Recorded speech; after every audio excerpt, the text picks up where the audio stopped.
And it came to pass in those days, when there was no king in Israel, that there was a certain Levite sojourning on the side of Mount Ephraim, who took to him a concubine out of Bethlehem in Judah. And his concubine played the whore against him, and went away from him unto her father's house to Bethlehem in Judah, and was there 4 whole months. And her husband arose and went after her to speak friendly unto her and to bring her back, having his servant with him and a couple of asses. And she brought him into her father's house, and when the father of the damsel saw him, he rejoiced to meet him.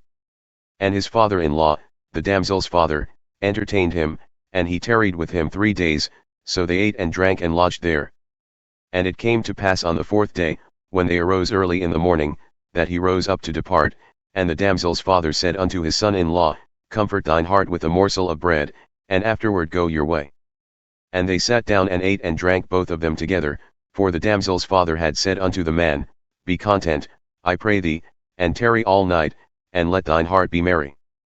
And when the man rose up to depart, his father-in-law urged him, therefore he lodged there again. And he arose early in the morning on the 5th day to depart, and the damsel's father said, Comfort thine heart, I pray thee.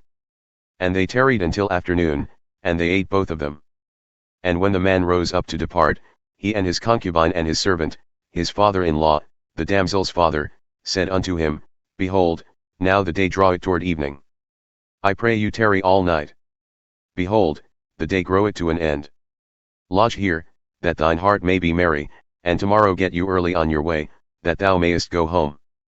But the man would not tarry that night, but he rose up and departed, and came opposite Jebus, which is Jerusalem. And there were with him 2 asses saddled. His concubine also was with him. And when they were by Jebus, the day was far spent, and the servant said unto his master, Come, I pray thee, and let us turn in into the city of the Jebusites and lodge in it. And his master said unto him, We will not turn aside hither into the city of a stranger that is not of the children of Israel. We will pass over to Gibeah. And he said unto his servant, Come, and let us draw near to one of these places to lodge all night, in Gibeah or in Ramah. And they passed on and went their way, and the sun went down upon them when they were by Gibeah, which belongeth to Benjamin. And they turned aside thither to go in and to lodge in Gibeah, and when he went in, he sat down in a street of the city, for there was no man who took them into his house for lodging. And behold, there came an old man from his work out of the field at evening, who was also of Mount Ephraim, and he sojourned in Gibeah, but the men of the place were Benjamites. And when he had lifted up his eyes, he saw a wayfaring man in the street of the city, and the old man said, Whither goest thou? And from whence comest thou? And he said unto him, We are passing from Bethlehem in Judah toward the side of Mount Ephraim, from thence am I. And I went to Bethlehem in Judah, but I am now going to the house of the Lord, and there is no man who receiveth me to his house. Yet there is both straw and provender for our asses, and there is bread and wine also for me and for thy handmaid and for the young man who is with thy servants. There is no want of anything. And the old man said, Peace be with thee. Howsoever, let all thy wants lie upon me. Only lodge not in the street. Now as they were making their hearts merry, behold, the men of the city, certain sons of Belial, beset the house round about and beat at the door, and spoke to the master of the house, the old man, saying, Bring forth the man who came into thine house, that we may know him. And the man, the master of the house, went out unto them and said unto them, Nay, my brethren. Nay, I pray you, do not so wickedly. Seeing that this man has come into mine house, do not this folly. Behold, here is my daughter, a maiden, and his concubine. Them I will bring out now, and humble ye them and do with them what seemeth good unto you, but unto this man do not so vile a thing.